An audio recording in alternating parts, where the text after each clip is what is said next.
Don't you love it when a video comes together? Like when something hits perfect the way that you want it to, when you're thinking of doing something, you're not quite sure what, and then you get that spark of inspiration. Before I do that, I'm going to do a quick mini shout out. There are two YouTubers that I shout out a lot on here, but I want to give them a special shout out tonight. I'm talking to them throughout the night and commenting, and I'm going to put their links down below. Something I'm starting to do now by giving them smaller shout outs for people slowly. And the first one is Falgar517. You guys know that I talk about Falgar, but Sammy on here a lot. Falgar has a very cool channel. He does a lot of reviews. Fantastic guy. True friend here on YouTube. True friend here. Anyway, and speaking of true friends, there's another one that I have to mention, and that is TJ Pyramid, who is another awesome guy. He really knows his horror, especially his indie stuff. He knows a lot more about the hard metal stuff than I do. I don't know that stuff as well. So you want to check out that type of stuff. He knows that stuff. And his better half in the Creepy Monster Squad, she is a fantastic girl. Lovely girl. Beautiful girl that knows her stuff about horror, especially Vincent Price, especially the older horror. She's really into that. And I just want to give those three people, fantastic people, a quick shout out. And so I'm going to link their channels down below. All great people. I'm going to be shouting more people along. Not today. I'm going to be doing like in every video. I'm going to try and shout out like 2 or 3 people. Yeah, no, not in every video, but in every so many videos, I'm going to try and shout out more people and put their links down there. If you guys haven't been subbed to them, hopefully you will be. So, the exact moment when you start to collect something, when that spark comes in, that there's something that you've got to have, you're going to get. I've been talking a lot about Arrow lately. I talk about Scream Factory and Arrow a lot because I'm a genre collector, and you can look behind my shoulder right there. You can see a crap load of Scream Factory DVDs and Blu-rays. Well, most of the Blu-rays up there. The DVDs are one shelf down below with some Arrow stuff. And here's the thing: when I got started with Arrow, it was before Scream Factory. So Arrow's been around longer, and I was at Chapters, and it was in 2011, and I was picking up a horror magazine, and I went in to get Fangoria, because I think around that time, I'm not sure if it was around that time or not, but there's a certain time when Rue Morgue was heavily promoting a Siberian film, and I completely hated that film, and I banished Rue Morgue for about like 6 months, wouldn't even look at it. Of course, they got better, I got over that, and whatever. But I found Horror Hound, and on my favorite year in horror. So I could not pass it up. This was this baby right here. Horror Hound. And it is number 29. Fantastic cover. And it had an article on a newer company called Arrow Video. And I hadn't heard much about them. They're kind of new to me. I didn't know who they were or what type of stuff they had. I had picked this up almost solely because I liked their Video Invasion section where they showed like different VHS covers, and I was kind of interested in, well, I was really interested in finding about the horror in 1981. This is still one of my prized possessions in my collection of but Nathan Hanneman, thank you. Nathan Hanneman wrote the article that got me into Arrow. And as you can see, the pictures and stuff that they did here, it's easy to see why I got into it. They showed a lot of their cool stuff, a lot of the cover art and that, and I was blown away. At this point, I didn't realize that a company would take so much effort, put so much effort into doing stuff like this. You got to remember, Scream Factory would come out, I think, a year later. Just let me be sure of that, though. And Arrow had been out a while at this point. I didn't know of Arrow, and from Arrow I would find out about Shameless, company that I definitely want to have some stuff of. Yeah, Scream Factory will come out almost a year from when I bought that issue. So there still wasn't a really great genre company here in North America. Like, sure, there was Anchor Bay had fallen out of grace. Blue Underground was great. I hadn't had anything really from Synapse. I heard they were great, but I hadn't bought anything. Some of them were overly priced. And although I had gotten a bunch of Blue Undergrounds, I really wanted to see a company that was actually going to take that next step to go just a little bit farther. And the awesome original artwork and the posters, the booklets. It was basically, they were meant, I think, to be the criterion of a horror. And that's what Scream Factory is on here in North America. Scream Factory has said that they went more, when they're thinking about this stuff here, they were looking actually at Mondo Macabre, another company that was out. And that was kind of who they thought of. That they hadn't really thought about Arrow. But I don't really buy it. I think Scream Factory and Arrow are pretty much going hand in hand. Kind of, if you like one of their releases, then you're probably going to like the other.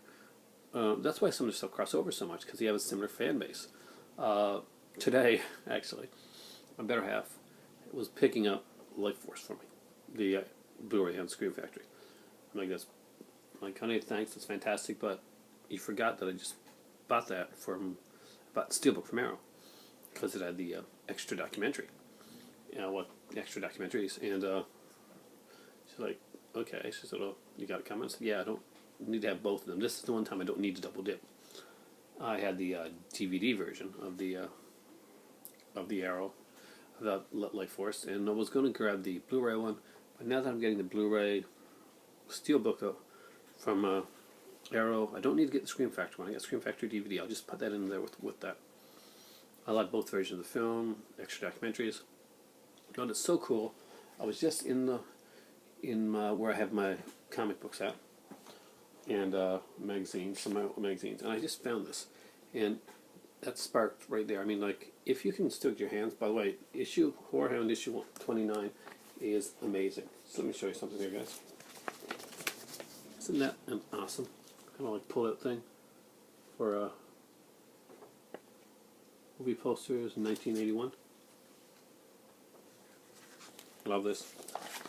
As for Scream Factory, I found them because I was collecting Roger Corman. My better half was a huge fan of the movie Piranha, and I was huge. And we got the Piranha Roger Corman one. We loved it.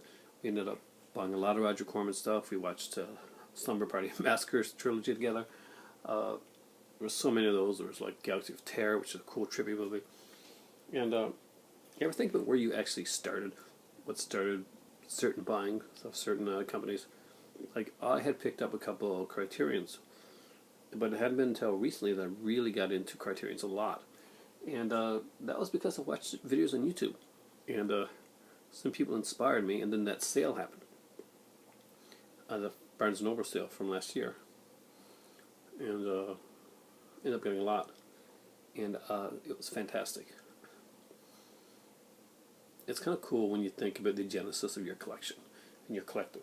That going to a store, and because a certain magazine you wanted wasn't there, and then seeing another one that you didn't normally get, and I ended up starting collecting Horror Hound at this point. It's still probably the only magazine that I still buy that's not digital now. So and I kind of like it because I get the thumb through it, look through the VHS thing. If you ever watched Red Horror Hound magazine, man, I strongly recommend it. You have these cool things like a Video Invasion where they just show a company, they spotlight a company, and they show their VHS covers. This was an Embassy, I think. It's very cool stuff. Anyway, that's what I want to talk about. Can you remember, when you started collecting a certain thing that you probably got I'm proud of my Scream Factory collection. I've got 30 Scream Factories right now. I'm extremely proud of my Arrow collection. I don't have as many as most people. I got when these come here, I'll have about 32. So with arrows and a couple aerodromes and a couple other ones put in there. But still, 32 is not bad for starting a collection. When did you start collecting like Scream Factory? What was the thing? I know that a lot of people say I saw the They Live Scream Factory DVD, Blu-ray, and that was it. There was no turning back, and that's what I hear a lot. I think Blu-ray Anonymous said that, and Logan Toxic said that as well, and a few other people. For me, I was in Scream Factory from day one because I went there from Shout Factory. And Shout Factory, I went there from Corman, and before that, I got a lot of their stuff from Rhino because I was an MST3K fanatic.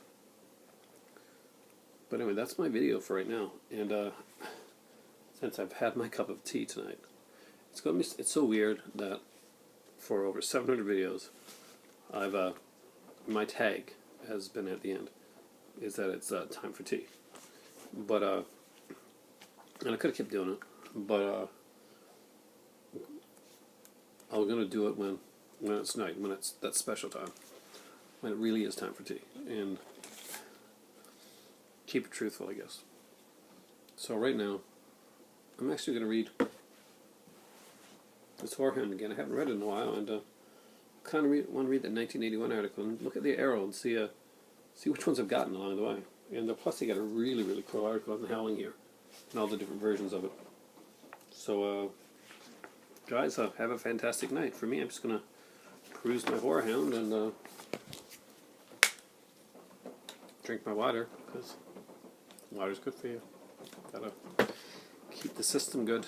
The next 60 days are healthy foods, organic foods, 1 tea a day, 1 in the morning, 1 at night. That's 2. Cut down on my and everything else. We just finished making a chocolate mousse for school and a kind of a Moroccan cream vegetable soup type of thing. So got that done.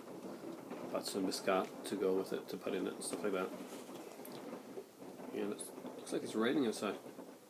Don't know if you can hear that, but there. It's my day I like. I'm in a weird mood tonight. Let me know what got you started collecting Arrow, or what got you started collecting Scream Factory, or Criterion. Companies that you collect, why do you collect them? What made you collect them? What was that thing that put you over the edge? Said, okay, I gotta go pick this up. Tim, what was your first Scream Factory? What was your first Arrow? What was your first Criterion? Tag some people on this one here. Just to tell, in other words, your first, and why. And was it a good experience? Thanks a lot for watching, guys. And for me right now, it's time to read.